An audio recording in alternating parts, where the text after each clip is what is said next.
ya con ustedes aquí en Tu Conexión Matinal a través de la señal de TVR. Quédese en esta entrevista porque hay cosas que muchas veces no nos las imaginamos en la gravedad que están. Sin embargo, lo dije en la parte anterior, en el trocito anterior del programa, hoy en día estamos en peligro que varios alimentos se extingan. ¿Como cuál, por ejemplo? Como el plátano, así como me escucha, el plátano. Y fíjese que para hablarnos del tema estamos con Miguel Ángel Sánchez, quien es doctor en Ciencias Biológicas y director ejecutivo de Chile Bio. ¿Cómo estás, Miguel Ángel? Hola, Karim, muy bien, gracias por la invitación.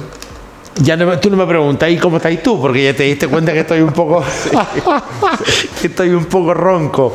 Miguel Ángel, cuéntame esto que le acabo de decir al público. ¿Se puede acabar el plátano del mundo? Bueno, la verdad que nosotros cuando hablamos de plátano o banana, la que comemos como fruta en el postre, nosotros comemos una variedad de plátano, mayoritariamente en todo el mundo, ¿sí? Y ese plátano, esa banana, son clones todos los individuos. ¿Qué quiere decir que sean clones? Que son idénticos genéticamente, y eso es por la biología del plátano. El plátano no produce semillas para mantenerse, sino que nosotros tenemos que sacar un parte del tallo del plátano y de ahí sacar una nueva planta. Es decir, todos los plátanos del mundo son iguales, los que comemos. Escuche lo que está diciendo, ¿eh? Los plátanos no tienen hijos. No se polinizan. No hay semillas de plátano. No hay semillas. No es que yo siembro un campo de plátano con semillas. ¿Y cómo se reproduce el plátano? Nosotros tenemos que sacar parte del tallo, es un tallo subterráneo que se llama rizoma, da lo mismo, parte del tallo, y de ese tallo sacamos una planta nueva. Eso se llama reproducción vegetativa o reproducción asexual, que los agricultores que se dedican a ese cultivo lo saben hacer muy bien. Esto es parte de la historia del plátano. Y muchas otras plantas también se reproducen de esa manera. Entonces, los plátanos, todos los que consumimos en el mundo, son idénticos genéticamente. Y que sean idénticos genéticamente significa que si todos son susceptibles a una enfermedad, todos los individuos van a ser susceptibles. Nadie se va a salvar. Nosotros, por ejemplo, no somos idénticos, entonces algunos resisten una enfermedad, otros la toman de otra manera. Exacto. Los plátanos todos son susceptibles a una enfermedad hoy en día que es causada por un hongo que se llama el hongo Fusarium, de una cepa específica que se llama TR4, y ese hongo produce una enfermedad que se llama la enfermedad de Panamá, que en términos simples lo que causa es que se marchite la planta y se muera, ¿sí? Y eso está pasando en la actualidad con los plátanos actuales. Actualmente en distintas partes del mundo. A pesar de que se llama enfermedad de Panamá, principalmente se está dando en África y en algunas localidades asiáticas.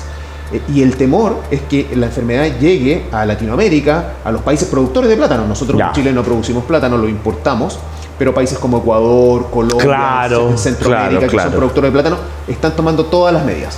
Hasta el día de hoy no existe ninguna medida de control químico ni control biológico que permita erradicar o controlar al hongo que causa esta enfermedad. La única forma que ha resultado en el último tiempo ha sido a través de la biotecnología, con el desarrollo de un plátano genéticamente modificado al cual se le introdujo un gen específico que proviene de otro organismo, en este caso de otra variedad de plátano no comestible, que le permite producir una proteína que a su vez le otorga protección contra el hongo. Y eso hoy día se aprobó, se autorizó en Australia y se espera que sea comercial en el corto plazo. Y sería la única estrategia que ha funcionado en la humanidad para salvar los plátanos. Para salvar el plátano. Si eso no pasara, nos quedamos sin postres de plátano, sin leche con plátano, nos quedamos sin... O sea, claro, eso es en el nivel de casa, pero hay países como Ecuador, por ejemplo, que se irían a pique. Exacto, ellos exportan plátano. Ellos, claro, como que viven de eso. Nosotros exportamos cobre, ellos exportan plátano. Sí. Oye, y dime una cosa.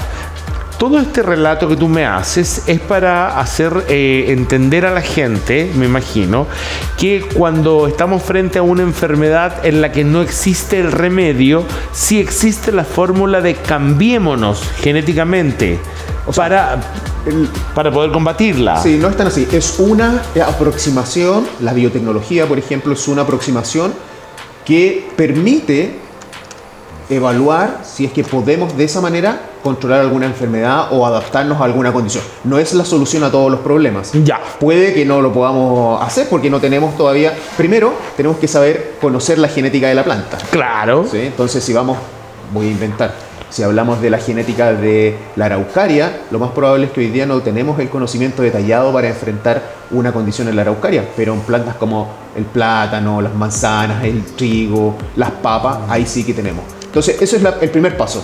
Después tenemos que tener el conocimiento biotecnológico, eso significa cómo entramos a las células de las plantas y conocer las funciones que tienen como las funciones que no tienen, en términos de las proteínas que producen. Y en base a solo en base a funciones de proteínas, saber cómo podemos resolver un problema. En este caso, defendernos de una enfermedad causada por un hongo. En otro caso puede ser adaptarnos para tolerar la sequía, para tolerar el frío, la salinidad, etc. Y eso está ocurriendo a nivel global para distintos cultivos que están en riesgo producto de las condiciones cambiantes que estamos enfrentando. Oye, Miguel Ángel, y a ver, cuéntame una cosa, ¿qué otro alimento está así en ese peligro de extinguirse?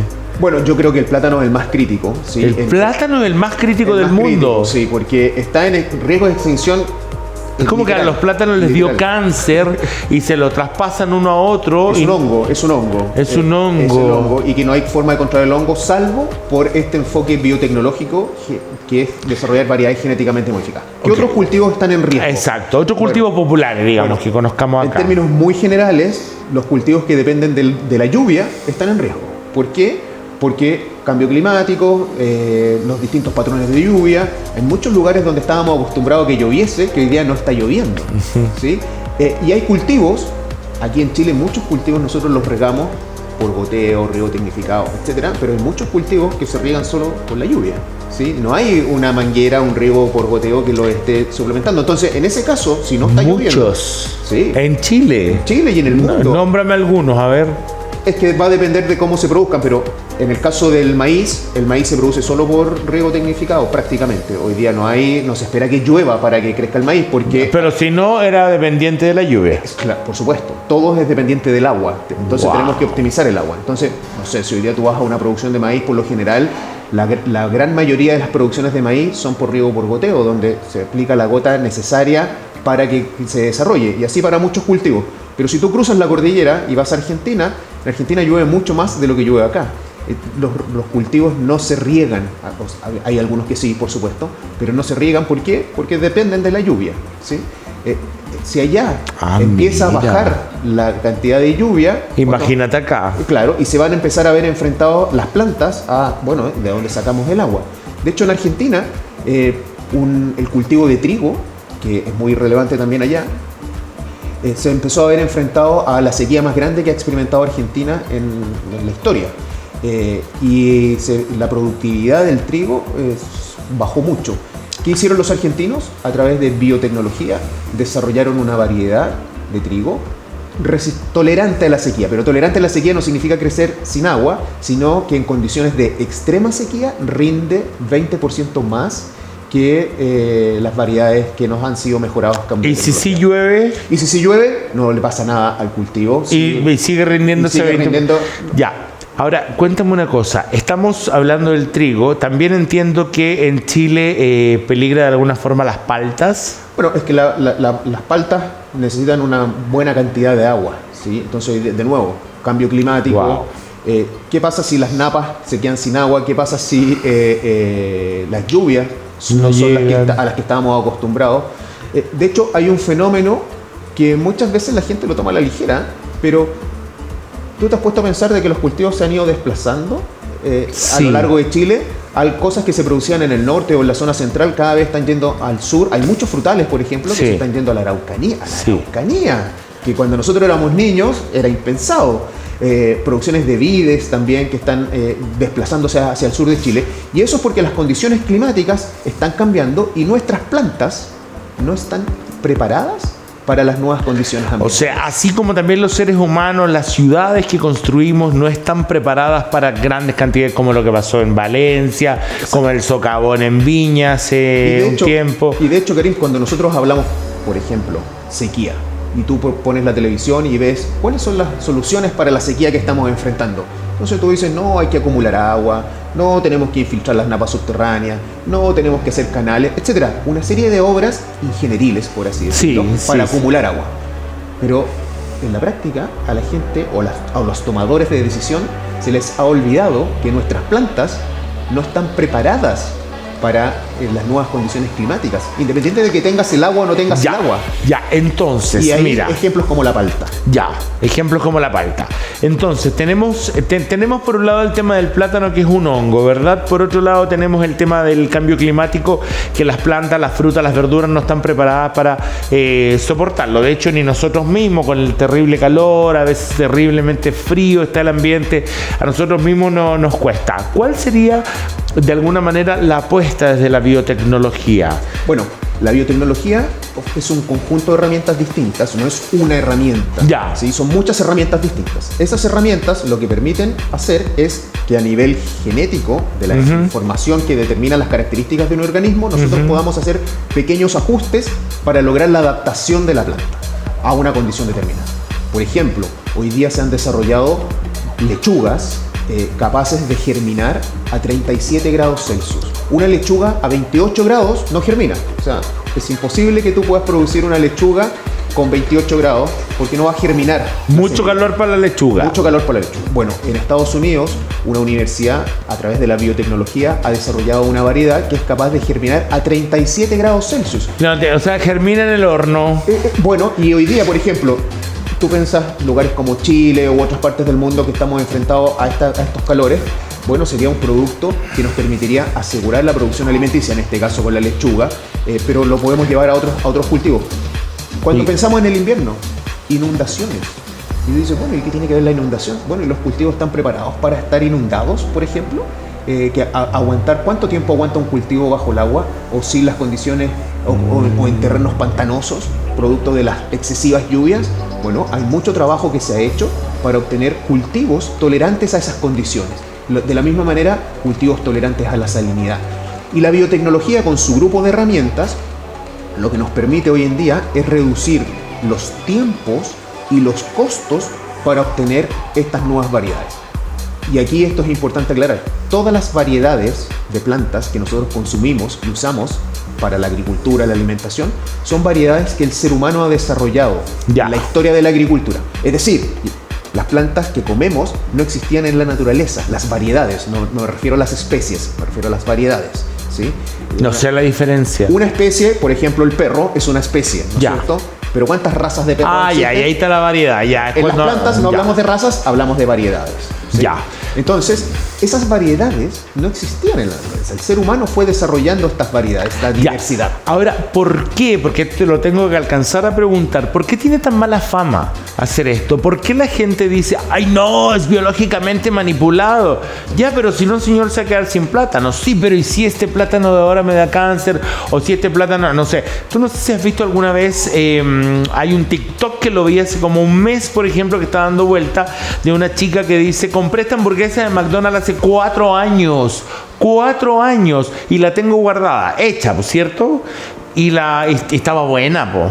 Estaba buena, entonces nunca se pudrió el pan, nunca se pudrió la carne y tú decís, bueno, es plástico. Pero ese ejemplo de la hamburguesa que tú das no tiene nada que ver con la genética ni con las proteínas. Eso acláranos, a ver. Son cosas distintas. A ver, cuéntame cuál es lo distinto. Porque, por ejemplo, como tú dijiste, lo de la hamburguesa, eso ahí hay ingeniería de alimentos, es otra área. ¿Sí?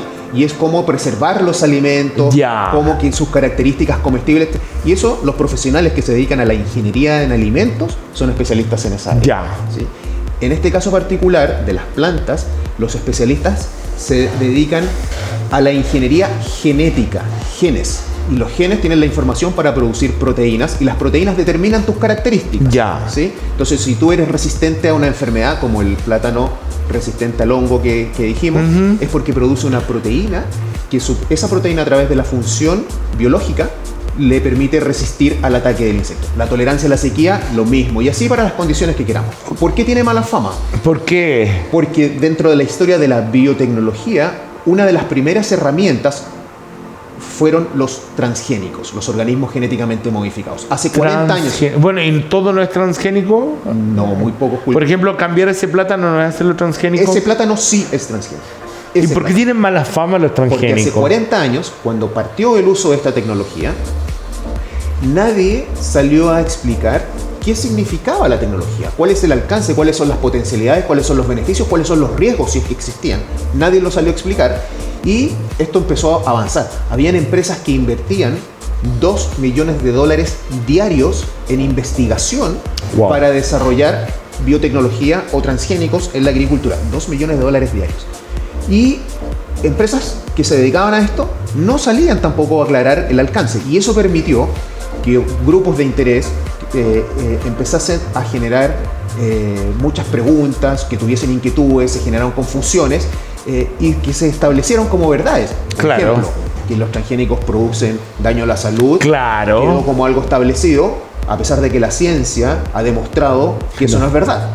¿Sí? O sea, nunca un transgénico ha causado un efecto en la salud a nadie, ni a un animal ni a unas personas. Además, los cultivos genéticamente modificados o transgénicos se tienen que evaluar previamente para saber si las proteínas que ahora están produciendo, porque cuando hablamos de transgénicos son genes y proteínas, nada más que eso, si las proteínas tienen algún efecto en el cuerpo, en quién lo consume. Claro.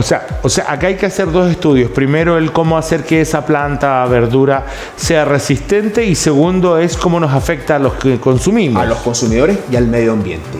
Todos los organismos genéticamente modificados o transgénicos que se han desarrollado y que se comercializan en alguna parte del mundo han pasado exitosamente estas pruebas de evaluación previa, y nunca un OGM o transgénico ha generado un problema para la salud o el medio ambiente. ¿Dónde viene la confusión? Hay muchos organismos genéticamente modificados o transgénicos que en etapa de investigación, que tú, por ejemplo, Karim, en tu laboratorio, de tu universidad, de tu instituto, de tu centro de investigación, estás desarrollando, que no es un producto comercial, que no es un producto que tiene objetivo de salir al mercado, sí presenta algún efecto adverso. ¿Por qué? Porque tú le introdujiste algún gen que produce una proteína X que sí tiene un efecto adverso. Y eso se ha publicado en estudios científicos, pero y aquí viene el error, se ha extrapolado como que fuese un riesgo de todos los productos genéticamente modificados o transgénicos. Como hoy en el laboratorio tanto están haciendo una lechuga que... Y eso lo extrapolan a todos los productos, pero y todo el mundo te cuenta una historia y los transgénicos te van a matar. Y va a depender de qué gen se le introdujo y qué proteína produce. Si tú a un cultivo le pones los genes que produzcan el veneno a la cobra, ¿qué esperas que sea? ¿Tóxico o amistoso con tu organismo? No, claro. Tóxico. Bueno, esas cosas no existen, pero mucha gente piensa que son parte de la realidad. ¿Por eso que los alimentos no saben distinto a hace unas 3 décadas? No. Los alimentos saben distintos porque constantemente se generan variedades distintas. Y las variedades distintas tienen distintas características de acuerdo a las características se le haya mejorado. ¿Sí? Miguel Ángel, tenemos que irnos a revisar el Instagram para que podamos ver todo lo que hacen ahí en Chile Bio. Ahí lo tenemos. Asociación gremial cuyo fin es informar y difundir sobre biotecnología agrícola en base a información científica. Claro, es que no se alcanza a leer.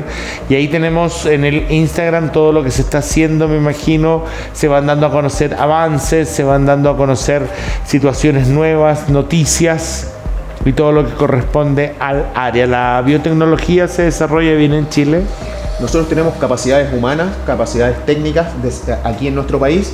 Sin embargo, las iniciativas no son suficientes. Hoy día nosotros... ¿Gubernamentales o privadas? Ambas.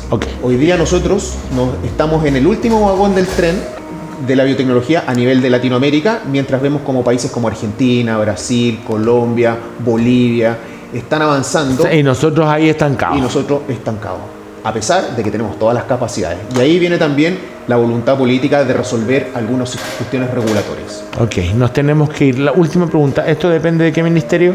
agricultura. Ok. Sí, y dejar invitados a todos los que quieran informarse a nuestras redes sociales y a nuestro sitio web www.chilebio.cl para aclarar todas las dudas que tengan sobre cómo avanzar hacia una agricultura y producción de alimentos más sostenible. Ok, nosotros nos vamos a un corte. Estuvimos con Miguel Ángel, que estuvo ahí contándonos respecto a la biotecnología y a este avance en esta materia que es tan importante para la alimentación de la humanidad. Vamos al corte y regresamos, no se vayan.